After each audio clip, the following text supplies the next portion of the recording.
So last week we started the story of Moses and got through the 10 plagues. I don't name them all because they're kind of gross, but trust me, there's 10 of them. So finally we get to the last plague. It's the death of the firstborn. You know, we go from kind of interesting plagues of blood and frogs and flies and things to this one. And it's pretty awful. You know, all these innocent children dying. And Pharaoh is overwhelmed. Even his own child, it says, dies. And he's overwhelmed, and it's enough. He says, get out. Get out of here. Take whatever you want and go. Just leave. Now, Pharaoh, if you've been reading the story so far, is a master of passive-aggressive. Because he's done this, you know, he says, go, go, go. No, no, no. Go, go, go. No, no, no, no. So this time he waits long enough. They finally, all of the Hebrews bundle up their stuff and whatever they can. And the story has varying numbers, 100,000 of them or something crazy. And they're all going to go, and they're wandering out into the desert. And then some of Pharaoh's buddies start making fun of him. You chickened out, man. You let them go. You just because they killed people, what the heck? What kind of Pharaoh are you? If you could stand up to those lousy slaves and that guy Moses. So what does Pharaoh do? He gets the army. I'm going to go get him. He changes his mind again. Indecisive leadership. That would be flip-flopping, right? So Moses is leading a bunch of slaves out into the wilderness. These people aren't used to this. Imagine, if you will, taking 2 kids from Kansas and sending them up to the mountains in Utah where they run out of water. You know, the family vacation across Nevada and not to the southern part. Tough. Takes them out. They get to the Red Sea or the Reed Sea or whatever they call it. And now the army is bearing down on them. Egypt's army was the most powerful army in that part of the world. And it's bearing down on them. And they have this great line. Weren't there enough graves in Egypt? You had to bring us out here to die? I love that line. That's kind of snarky, but it works. But does the part the Red Sea thing. You got to love that. And they go through, it says, on dry land. The images of that have come through the movies. This is great stuff. And if that's not good enough, then God goes before them, it says, as a pillar of fire at night and as a pillar of smoke in the daytime. And there's where the Egyptians get into the middle of it, and all Pharaoh and his army get drowned by the Red Sea. You think they'd learn and trust God? Nah. Our stubbornness is well earned. So they go into the wilderness. The wilderness of Sinai, into the desert. We hear about a lot of characters in the Bible going into the wilderness. It's the uncivilized place, because that's where we used to live when we were nomads, when we were sheep herders, when we weren't civilized. That's where we used to live. Now we live in cities and we're so civilized. That's the frightening place. That's the scary place. We have it here in Colorado. It's southeast Colorado. That's where the cowboys live. Up here, we're all good, civilized people. They go into the wilderness. First thing they run into is not enough food. No food. And they get into Moses right away. Just kill us now, Moses. Get it over with. We knew you brought us out here. A little dramatic, but it was effective. So God says, fine, we'll get you food. Sends quail. It says every day quail would fly in to their camp exhausted and fall on the ground. I like to eat quail, so I would have been happy. And then this manna thing falls, and every morning there was enough food for that day, but if you tried to keep it, it went bad. I think the closest thing to manna would be Frosted Flakes. That's my guess. So they get this to eat. They get this to eat for years. I guess you could get sick of it. Then they go on a ways, and there's no water now. Well, you're in a desert. What did you expect? Oh, just kill us now. We're out of water. Oh. Moses takes the staff that he's had forever, whacks the rock with it, out comes the water. Well, I guess so, but is it fluoridated? What? Into the wilderness. Into the wilderness. Moses goes up on the mountain and he's gone for a while. They begin to doubt that he's ever coming back down. Moses is hanging out with God, getting the 10 Commandments. They persuade Aaron to melt down all the gold and make the golden calf. And of course, just that time, Moses comes down, sees what they're doing, chucks the stones at them. The earth opens up. A bunch of them get swallowed up and eaten. The Old Testament is great. Good gory stuff. God needs to step up and every now and then. Maybe not. So, they're going to melt down. They're going to be good. Well, they're good for a little while, and then they start complaining again. God sends serpents to bite them. So then Moses has to make a staff with a serpent carved into it, and if they look on that, then they won't be harmed. You just look at this whole caravan traveling along with snake bites and without water and eating quail and frosted flakes.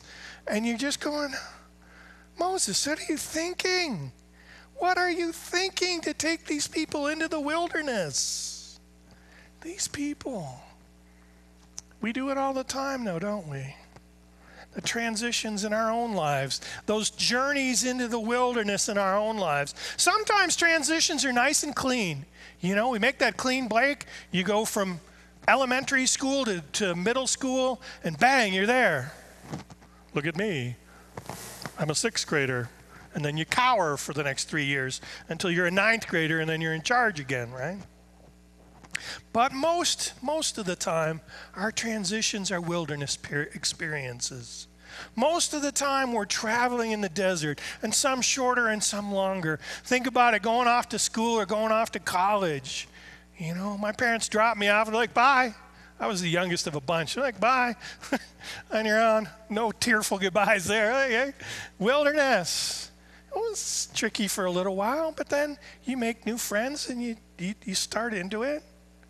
Going off to a new job, that first day at the job, and you find out how you rank based on office supplies. I need a stapler. Yeah. Well, if you've been here 6 months, you can get a stapler. But you can use this one, but it's got a chain to my desk. Or moving to a new state. A retirement.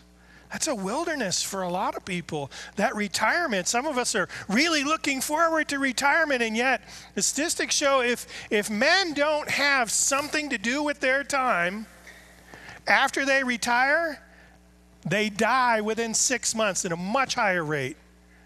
You got to have something to do because you got all this energy, and then suddenly you're free, and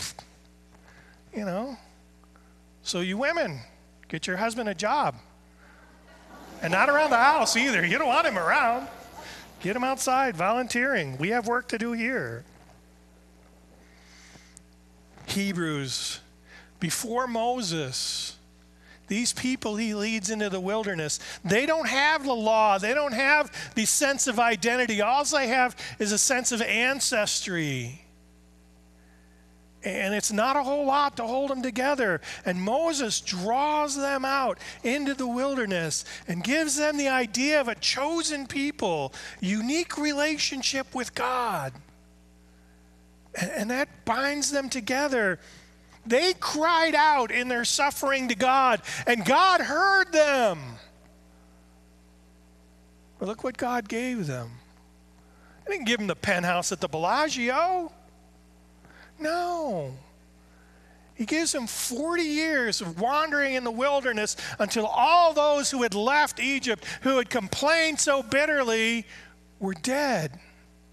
And a new generation could go into the promised land. A time of wilderness was a time of strength and of testing them. I know I've talked to you before about skiing, how much I love to ski. The one thing that always amazes me are the blind skiers. It's like, I don't know how you do that. I'm sorry. I can't, just be terrified trying to do that. It's so visual for me. Everything else shuts out, and and to try and do that, wow. Sometimes God's call is like that. God called those people out in the wilderness. It was like blind skiing. They had to trust God, trust Moses, and it took them a long time to get there. The Hebrews came from a world of slavery into freedom, and that was hard. That was hard. That call into freedom, into being an independent nation was hard, and they were forged in that. And a lot of times they would call out, just kill us now, get it over with. In a world full of hurt and fear, God calls us to do more, to give more, to get out of our comfort, to blind ski sometimes. God calls us to challenge ourselves. We had the interfaith hospitality this past week. The one job we have difficulty filling is overnight host. That's hard. That's out of your comfort zone, to stay at another church in a different bed with people you don't know. That's hard for us. Imagine how it is for the clients we're serving there, who don't have any other choice but to stay in a strange church with their family because their lives are so scrambled and they're desperate to get back on their feet. God calls us to challenge us out of our comfort. We say, well, why doesn't God just do it? You know, why doesn't God just fix everything, right? This is all powerful. We're going to do confirmation class. I'm going to get this question a lot from teenagers. It's a good question. Why doesn't God just solve it all? We don't see like God sees. God sees eternally. God sees the whole of eternity. And that's a different perspective. We who see a few years ahead, a few years back, we who see only limited, don't understand how God sees. God calls people into the wilderness not to destroy them, but to make them stronger. God calls us into the wilderness not to kill us, but to give us life. God calls us so that we might see differently, listen fully.